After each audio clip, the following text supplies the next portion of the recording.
friends, fear drives people to take control.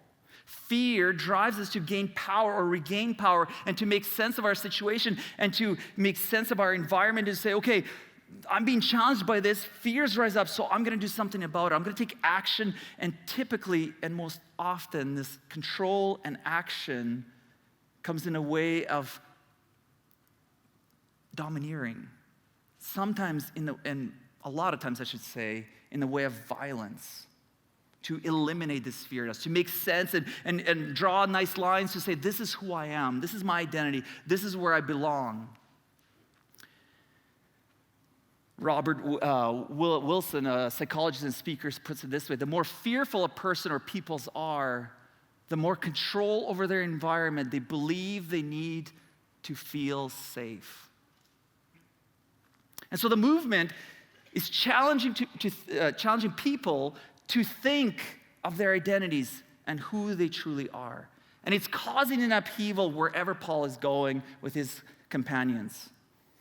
There's acceptance of the way, for sure, it's growing, and there's large confusion, accusations, and mobs and riots are beginning to rise up because fear of betrayal is rising in both communities.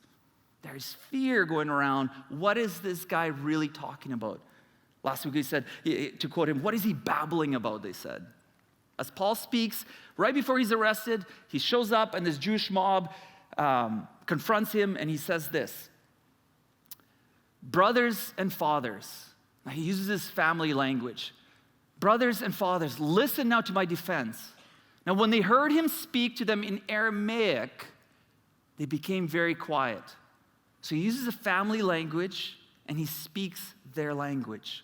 So they quiet down. Then Paul said, I am a Jew, born in Tarsus of Cilicia, but brought up in this city, in Jerusalem. I studied under Gamaliel and was thoroughly trained in the law of our ancestors. I was just as zealous for God as any of you are today. I persecuted the followers of this way to their death, arresting both men and women and throwing them into prison. As the high priest and all the council can themselves testify, I even obtained letters from them to their associates in Damascus and went there to bring these people as prisoners to Jerusalem to be punished. Paul roots himself in his people. I am you. In the face of accusations and betrayal and being a traitor to his own people, he says, I'm you. I'm going to speak your language. I'm going to speak in Aramaic. And they listen. And what he shares, these local details really matter. Yes, Tarsus is where he was born, but he was raised in Jerusalem. They know him. In the mob are probably likely people he studied with, possibly even relatives. And like them, he was zealous for God. He was the mob. He was the arm that reached out and hurt those that opposed the law. This was his home. His identity is deeply rooted here. This was who he was. He too sought power and control when fears of betrayal rose up. Paul is deeply Jewish, deeply Orthodox, comes from a deeply respected birth, deeply respected background, training, and zeal. And all of it led him straight into the path of Jesus. As we continue reading, Paul says, and then the Lord said to me, go, I will send you far away to the Gentiles.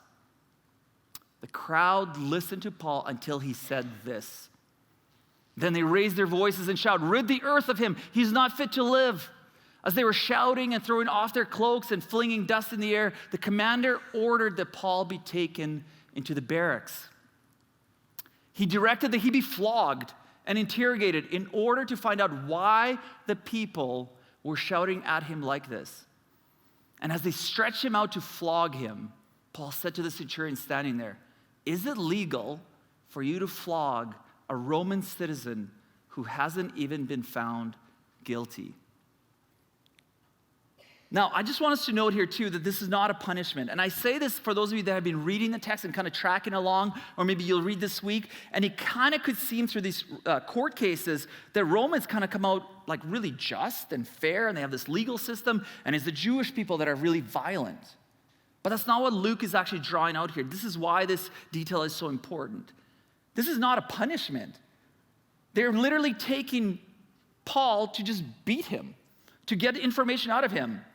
They're like, well, something's happening here. We're not sure what it is. So why don't we just whip him? Luke is reminding us how the Roman state, how violent they really are. So Paul's not being punished here. What we see here is the tool of oppressive state of power structures must always use violence. The commander is not sure what's going on, so, well, let's just get to the bottom of it. We'll just beat him. As if there's no other way. As if there's no other imagination but violence. And so barriers rise up, and the tools of violence is used to control by both Jewish leaders and the Roman leaders. What we're witnessing so far in Acts is that whenever the way of Jesus shows up, there's a violent opposition. Whenever the way of Jesus show up, there's a violent opposition. The structures of this religious control that Paul has encountered and the power structures of the state lean into and rely on the tool of violence to bend him to their will. So Paul speaks up. He speaks up to the Jewish mob to tell them, I'm you, I'm your family. And he speaks up to the Roman commander and says, I'm a Roman citizen, I'm you. Paul locates his identity in his Jewish Roman citizenship. He's uniquely positioned to actually speak to both of them and to witness the way of Jesus to both. He is both. But because of Jesus, he's also neither. He no longer finds his home in either his Jewishness or his Roman citizenship. He's actually in exile. He is them, but he sees the fulfillment of both. He's in the world, but not of the world. Well, let's unpack a little bit of what we've learned today. First, we should know that the reason why Paul would go to this dangerous place, even though his companions, even though his friends are all pleading for him not to go, there's actually, like historically, there was a drought in Jerusalem, and so Paul actually has collected all this money to help the church in Jerusalem, but he doesn't have to go. They could send somebody else, somebody less notorious. They can help the church through somebody else. Why does Paul want to go? What's going on here? Well, for Paul, he goes because this is a very personal journey. In a very significant way that not only confirms his identity, but confirms his faith. And Luke is reminding us in this, in Paul's court's defense. It's personal for Paul and deeply significant. After all, for Paul, Jerusalem is where it all started. Paul was raised, trained, and promoted in his faith in Jerusalem. Paul was also zealous for God, as we just talked about. After all, he participated in the murder of Jesus' followers. He was an enemy to Christians.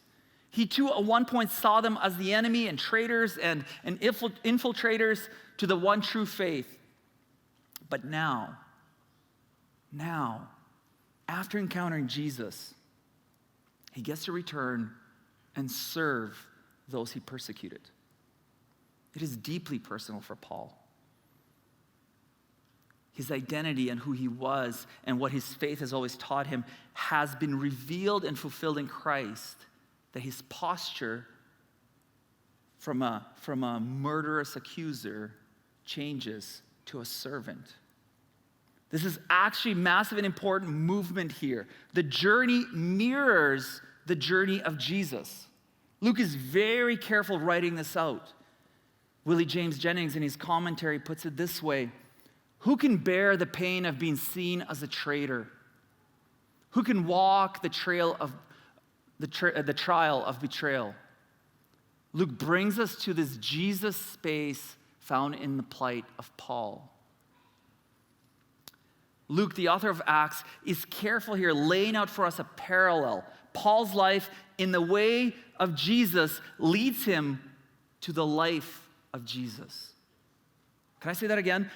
Paul's life in the way of Jesus leads him to the life of Jesus. Paul's passage to Jerusalem mirrors Jesus. Paul is arrested and, like Jesus, is also made to face Sanhedrin. Jewish leaders begin to accuse Paul of starting a revolt against Rome, like they did with Jesus. And like the case before Pilate in Jesus, they can't really prove it. And Romans don't know what to do with it. Similarly, just like Jesus in the gospel, Paul does not really experience a trial as much as a hearing. But unlike Jesus, Paul seizes the initiative and disrupts the assembly by his direct behavior and speech. Now, Paul can do this precisely because Jesus has overcome death through the tool of violence, the cross, by defeating death and showing us the way home. Because of this victory, Luke is showing us that Paul can be bold in his witness, a boldness that refuses to use the tool of violence themselves or to bow down to it. Here's the thing about this movement we see in Paul. When you accept, when you step into the way of Jesus, when you become part of this new diverse, multi-ethnic family, you begin to align and become like Jesus. Your journey takes you into the journey of Jesus. The structures of power may persecute you, maybe, but they don't define you.